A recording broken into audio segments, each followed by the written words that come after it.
Well, I think we all perhaps got a little bit ahead of ourselves, thinking the Championship had returned to some sort of normality after a high scoring week last weekend where we all got into double figures pretty much. We're back to reality now. A midweek full of 8 draws out of 12 matches has left us, well, with no clues really of what to predict going into this weekend's action. We are back today, as always, to look ahead to match week 9 and the weekend fixture list in the EFL Championship. And as always, I encourage you to do exactly the same in the comments below. Give us your scores for all 12 matches between Friday and Sunday, and we'll see who comes out on top. If you beat or match my overall score, you will get a shout out in 2 weeks' time when we return after the international break to look ahead to the 10th match week in the season. But before we go and worry about all of the stuff ahead of us, let's go and have a look back at midweek, where I had an absolute shocker. 4 points overall for me, 1 perfect score, the Championship's favourite scoreline delivering. I went for 5 at the weekend, got a good score, went down to 2 this week, and it was a big mistake. Got them in the wrong places in some parts as well. Just 1 other point for Swansea's win at Blackburn, and a few points lost very late on due to goals scored or conceded by certain teams. The good news for me, I guess, is that not many of you pulled away. It was a low scoring week, a lot around the 4, 5, 6, 7 mark. 1 double figure score this week and a runaway leader again. So well done to you. You'll get a shout out in a minute. But let's work our way up from 4 points with me. David, Steve and Peter, 3 of our regular players, level on 4 points. 1 ahead on 5 are Marco and Mick. 2 ahead on 6, a popular score this week, Etienne, Gordon, Mitchell, Akshay and Swifty. On 7 is Sven and Bobby. Isaac, much better week for you, up in 4th place on 8th. Joint 2nd on 9, Chris and Keno. Chris obviously the winner in match week 7. But this time around, that crown goes to the only person in double figures who put us all to shame. Poppy is top of the tree with 13 points. An excellent effort in a very difficult match week. Now, are we going to learn our lesson and go for draws galore at the weekend? Well, the simple answer to that, no, we're not. So let us know what you think the scores will be as we head into Friday night football to look at the first game of this match week. It is Wrexham versus Birmingham City. Wrexham have had a very good couple of weeks. A little bit of talk about pressure on Phil Parkinson, has now gone 4 unbeaten in all competition, 5 in 6 in all competitions as well. Doing really well in the league as well, just 1 defeat in their last 5. Defensively tightened up a little bit, just 2 conceded in their last 3 matches in all competitions. And a really creditable 1-1 draw away from home at Leicester, it's got to be said. They came from behind. Nathan Broadhead again starting to show his value with some of his quality there. It wasn't a high quality match, if we're being honest. There was 1 shot on target for each team. Leicester huffed and puffed without really taking many chances. And Wrexham didn't look like scoring much, but they've always had that threat on the counter this year. And we've got to give them credit. They're finding ways to score goals, which is often a problem for teams coming up. So good effort for them. Another good point on the board and starting to look like a solid Championship club. Whereas for Birmingham, they left it late and the poor run continues. Just 1 win in the last 6 and a very disappointing draw at home to Sheffield Wednesday. Yes, felt a little bit better by the fact they got it back in the 99th minute. Damari Gray coming in and getting himself a goal. They dominated the match in terms of possession, in terms of shots, but didn't create too many clear openings. And we have mentioned before what's going to happen when there's 1, 2, 3 players out. But actually, they had them all back for this one. You had Kyogo in, you had Damari Gray, you had Stansfield who scored early, Pat Roberts as well, Tommy Doyle. Then off the bench, you've got the likes of Kumas and Dykes. There's so much attacking talent there. But tactically, it's just not quite knitted together yet. And defensively, a few more concerns in recent weeks. The Coventry performance away from home, to be honest, they've just been conceding goals in most of their matches, and that's becoming a little bit of a concern for them. But still a solid start for both of the promoted sides. They came up together from League One last year.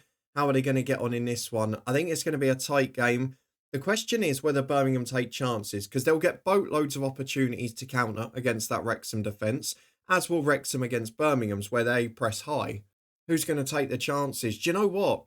I probably trust Wrexham strikers to take theirs more. So as a result of that, I'm going to stick my neck on the line, not go for the away wins this weekend. I'm going to go for a 2-1 win to the home side in the Friday night football. As we move on to the first of 3 early kickoffs on Saturday, which is Blackburn Rovers versus Stoke City. Stoke, not been the best of runs for them after a very good start. Just 1 win in their last 6 in all competitions, 1 in 5 in the Championship. However, back-to-back draws against Norwich and Middlesbrough, not the worst results in the world in the last week or so. Maybe not got that consistent attacking threat, but actually, I thought Stoke played pretty well at Borough. Probably looked the more likely to win it in terms of attacking chances. Certainly showed a lot more intent on the road than we've seen at times before. So I think still a decent start for Mark Robins' side, but certainly not ready to suggest yet that they're going to be up in that promotion mix. But they come up against a Blackburn side who have been absolutely atrocious at home this year. The only game they played well was the one that ended up being rained off, unfortunately. But at home to Swansea in midweek, another defeat after losing to the likes of Norwich and Birmingham there as well. Made worse by the fact that they were ahead in the game. They were in pretty comfortable control of the game and then just looked like conceding every time they had to defend. Only actually gave up 4 shots on target the whole game, but led in 2 goals. Swansea in the end didn't really have a huge amount to do at the end in terms of defending. You would expect them to have to cling on for dear lives, but Blackburn didn't really create a huge amount towards the end, which maybe was a concern. And it is starting to be an issue for them that bar a couple of really good away performances, they've conceded a lot of goals recently too, 2 in each of their last 3 home defeats. I'm not going to go for them to do that here because Stoke have only scored 3 in their last 5 matches. In fact, 2 in their last 5 matches, sorry. But they've only conceded 3 as well. So I'm going to go for Blackburn to struggle to score at home. And I'm going to go for Stoke to nick a clean sheet and a win. The perfect away day, 1-0 to the Potters. As we move on to what perhaps should have been the Ruben Sellers derby, but no longer the case as he's in neither dugout. It is Hull City versus Sheffield United as the Blades, after that first win under Chris Wilder, downed by Ross Stewart of all people against Southampton in the week. Again, not the best performance in the world, but they certainly had the best chances of the match. We've talked about their defensive frailties all season, but there is also the element of they're not putting some of their good chances away. So that combination is never really a good thing. And obviously with other results, they are getting cut adrift a little bit. It's something they've got to be wary of. But a decent enough performance without getting a result. And of course, there are going to be easier games on paper than Southampton. One of those would be the side that survived on goal difference last year. Hull City, who got a 2-2 draw at home to Preston in midweek. I've mentioned it before. We put our prediction of Hull to get relegated before Ollie McBurney joined. And if they stay up this year, they're going to have him to thank. He's looked absolutely brilliant so far. Hull defensively have been a mess. They're conceding goals for fun. And we're talking about a Preston side that aren't particularly great going forward. They averaged just over 1 a game. And they conceded a couple again. It's just their Achilles heel. But they've got a goal threat. They've got a chance in matches. But they cannot keep conceding 2s, 3s and 4s every week. In this one, I think they have to do the same again because Sheffield United will take chances if they're given them eventually.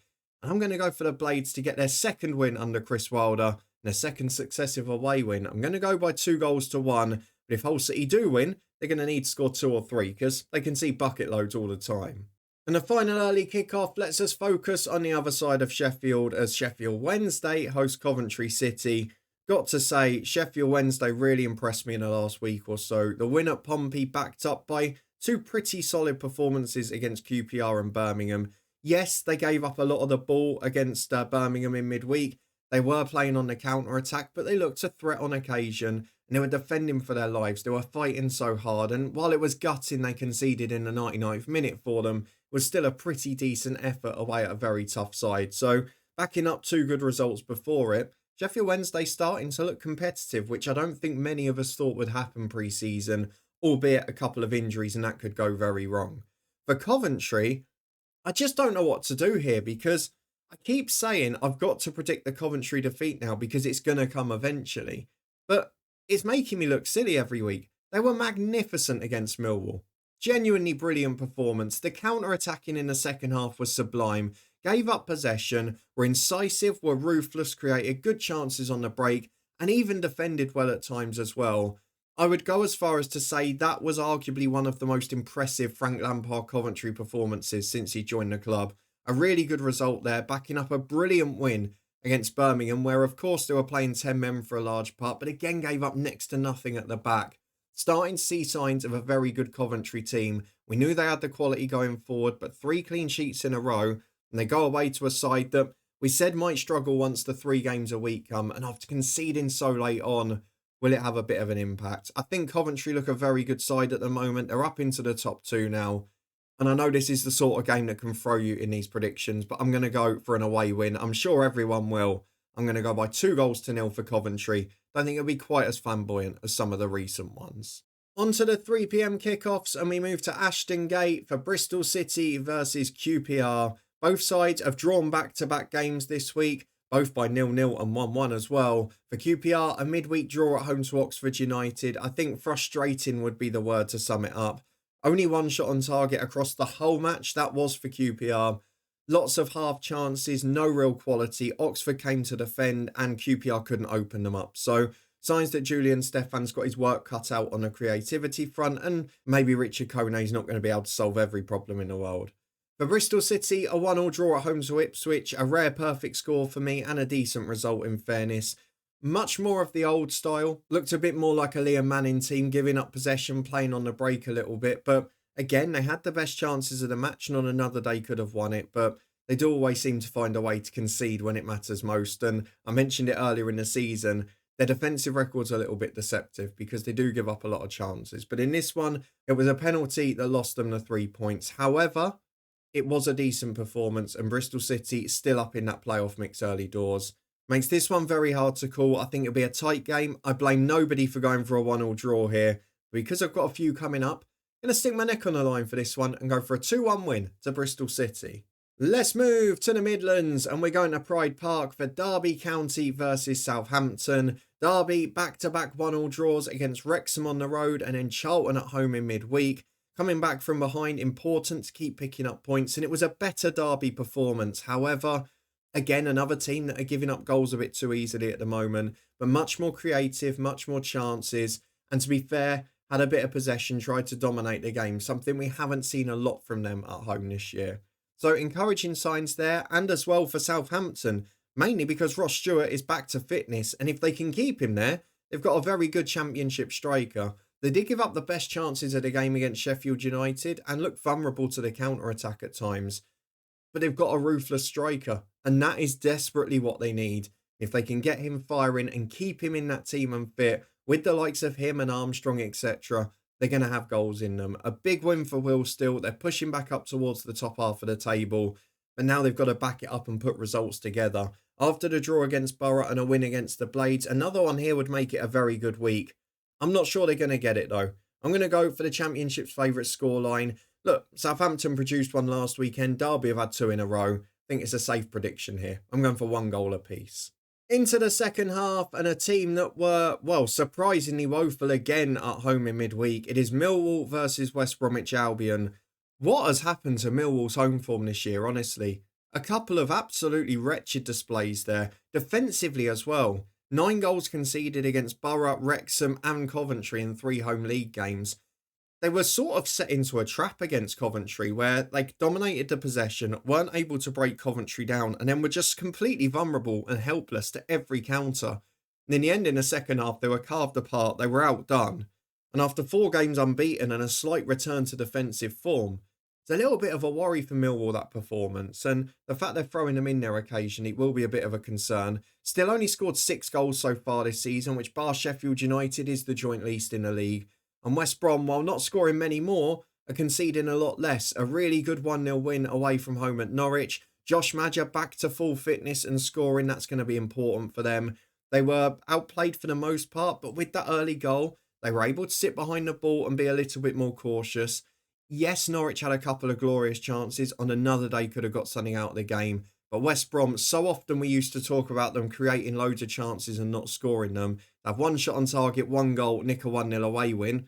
You can't then go and criticise that as well. So a decent start for West Brom. They're not playing brilliantly, but they're getting results under Ryan Mason, which for him is great as part of his learning experience.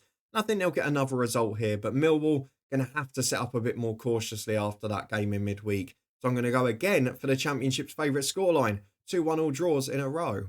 Next, we feature the table toppers who are on the road with a long trip to the south coast. It is Portsmouth versus Middlesbrough. Pompey now 4 without a win after that 2-2 draw at home to Watford, where yes, they came back from behind late on, but it all looked so routine in the first half. I've no idea what happened when they came out for the second. John Mousinho maybe needs to have a look at his team talk because that was a shocking 10 minutes. However, they gave up a couple of good chances to Watford, but then fought to get back into the game. But another team where the home form's just drying up at the moment.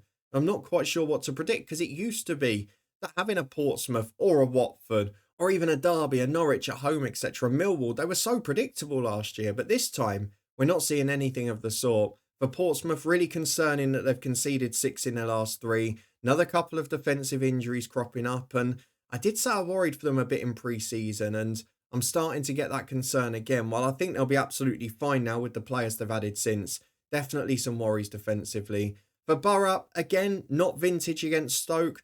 Arguably, Stoke had the best chances and looked like they were showing the most intent in the game. But it's a difficult midweek match against a side that are doing well.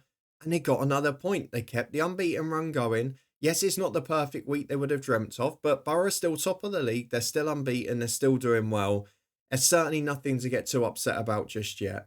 For this one, I think it's going to be a very tight game, but I do think there'll be more goals in it than Borough's recent ones. Pompey will look to dominate. They do at home generally, but they have been vulnerable this year. I'm going to go for them to concede 2 again and just come out on the wrong side of this one. Maybe a little bit of a surprise for some, but I'm going to go for Portsmouth 1, Middlesbrough 2.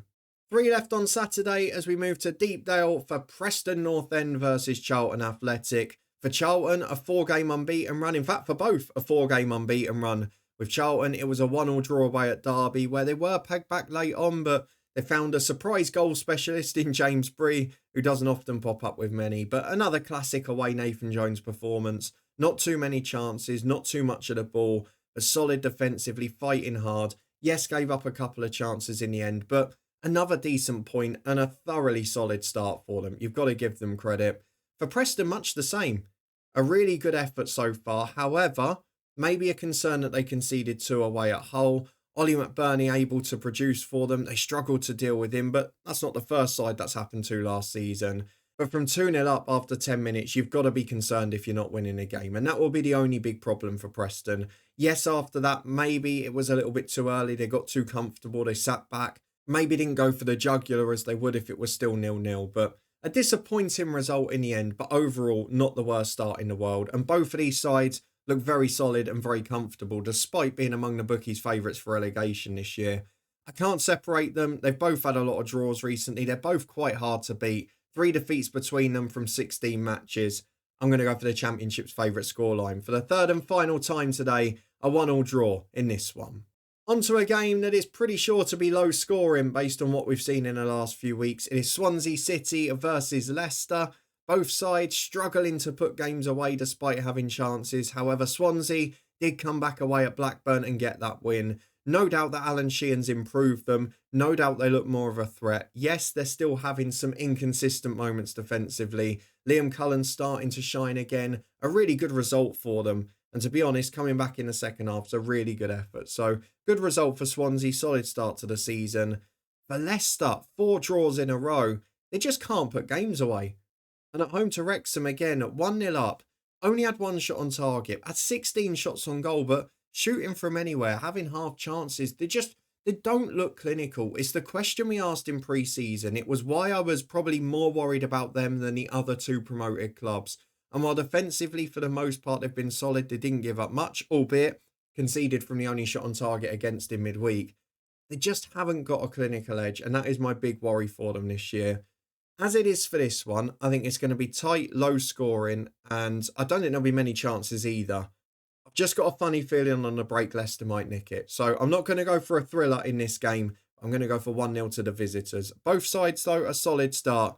Leicester need to find their goal-scoring boots, though. As we move on to the final game on Saturday, and another one that in truth I don't think will be a thriller. It is Watford versus Oxford United. A little bit of credit generally to the Watford manager because, look, after a lot of pressure and a lot of talk very early on, it picks up 4 points in the week. A really good effort against those sort of sides they've got to be beaten. Got the win against Hull. Got the 2-2 draw against Portsmouth. And considering how poor they were in the first half, they came back into it really well. And in the second came flying out the trap. So clearly his team talk had an impact. Didn't have a lot of the ball in the end, succumbed to the pressure later on in the match. But a better week for them and signs of encouragement. And certainly better signs going forward. For Oxford, the usual troubles on the road at QPR. Didn't create much. They came for a draw and they got the draw. But if they're going to do that this season, they're going to need to start winning their home games, which they haven't done so much this year. What I do think for this is we're going to see a similar pattern. Oxford will, we know, sit behind the ball, be a bit more cautious. Will they be able to catch Watford out on the break? They did against Bristol City, but actually Watford generally are pretty solid at home. I think I'm going to back them to win this one. Don't think it's going to be a thriller or a great game. I'm going to go for Watford in the Battle of the Yellows by 1-0 at Vicarage Road. And the final game on Sunday is the big one, the East Anglian derby. We will be watching it on our FM Twitch channel, so come over and join us there if you want to. It is Ipswich Town versus Norwich City. Ipswich unbeaten in 4, starting to find a little bit of form after the back-to-back home wins against Sheffield United and Pompey, a 1-1 draw away at Bristol City. Yes, required a second-half penalty. Yes, dominated the ball, but then gave up the best chances of the match. We've still not seen that really solid Ipswich away side that we had 2 years ago, because a lot of that talk in that season was about their brilliant and exciting home games, but on the road, they were granite a lot of the time. And this season, not really found that consistency just yet, but a very good set of 3 results. To get 7 points out of them, they'll be absolutely thrilled.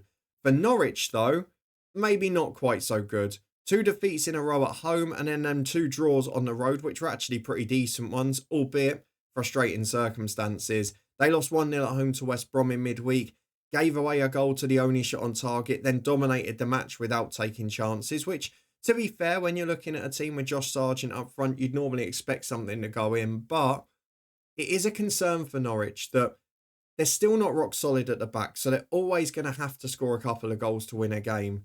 And unfortunately, they've not looked like doing so in recent weeks. Combine that with the fact that they've conceded 3 a couple of times. They do generally concede 1 in every match.